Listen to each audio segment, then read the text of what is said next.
Okay, so what we're doing here is we've got some examples. We're talking about continuity, and we've got some missing numbers A, B, K. All right, so we're looking at two sets of piecewise defined functions. We're going to take a look first at number 8 here.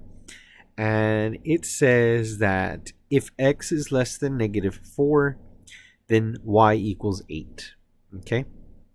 It says if x is greater than 4, then y equals -24. So it's constant on the left and the right of -4 and +4. But in between, it's this linear function ax plus b.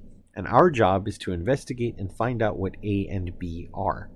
So let's think about this for a second. All right, I'm going to draw a number line, and actually let me pick a different color. Suppose that I pick a number line here, and I'm going to write out or illustrate the y values. So here is -4, and here's +4. And if I pick something before -4, my y will equal 8. And if I pick something after 4, my y will equal -24. But if I pick something in between, my y will equal ax plus b. So what I've got to do, and I'm going to draw these kind of rings around this. All right, I've got this set up here, and then I've got, let me pick a different color. Let's say I pick gray. Then I've got this set up here. So I've got really two types of equations, or two equations that I can solve, and it's actually going to create a system of equations for us. Okay, so first thing to note, we're going to look at this part in green, and I'm going to write it in green, but it says ax plus b has to equal 8. Well, that's assuming that x is -4. So I'm going to say, okay, a times some number plus b should equal 8. And what goes in there? My -4. Okay? And then that's one equation. Now I've got the second equation, all right, which is very similar, and I'm going to write that one in gray. A times some number plus b should equal -24. And what number goes in there? Well, +4. Okay? So now I've got this kind of system that I'm going to go ahead and solve. All right, so let's write that again. And it's going to be -4a plus b equals 8. All right, and then over here, 4a plus b equals -24. Okay, we've got that little setup there. A system that we could easily solve. And we're going to solve this one through elimination. And I'm going to rewrite this so that it matches the same color that I used, same color scheme. All right, sorry, just a little bit of obsession there with the color matching.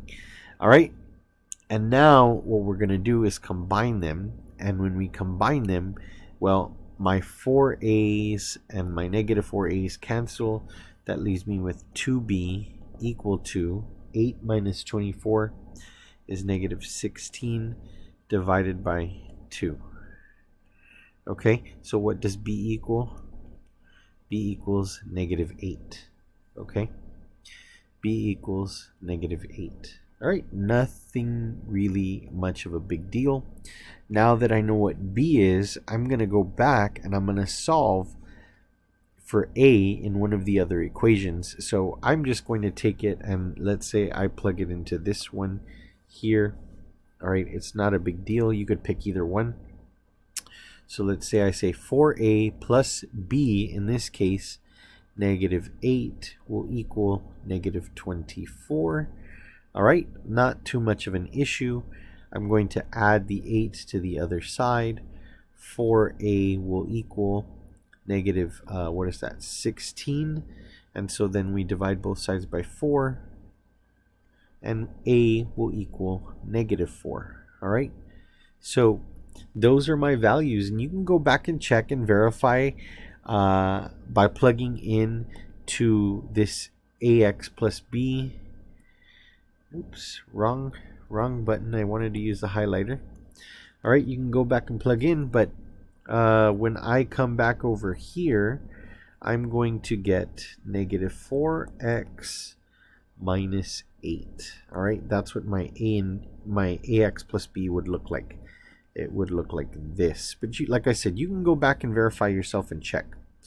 But it's a really nice problem, really not that difficult. It's a little bit of algebra, but that's about it. And let's take a look at one more. This one slightly more challenging, but maybe not so much.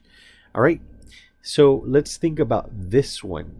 All right, what we have here is something a little bit easier to work with, because if we're looking at our number line, we have the number 5, and there's only one number to investigate, and it says to the left of 5 we have x squared, and to the right of 5 we have x plus k. So it's not too big of an issue. All we do is we will set each of these equal to each other with this 5 plugged in here and in here for x. So it's not that big of a deal. I'm going to say 5 squared equals 5. Let me erase that a little bit.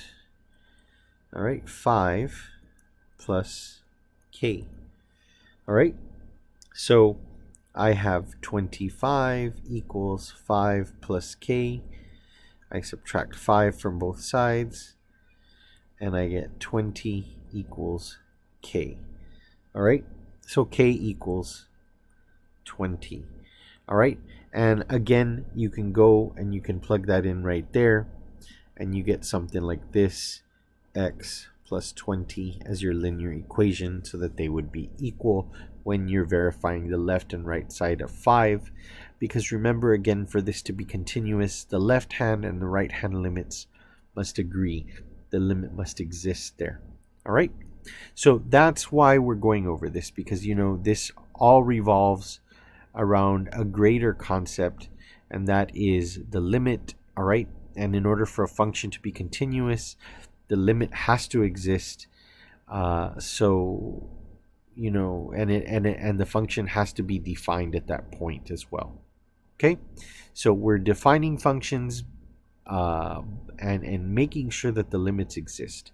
So just a couple of examples then on continuity and how you can solve for missing values. I hope this video was helpful, and if it was, as always, like and subscribe.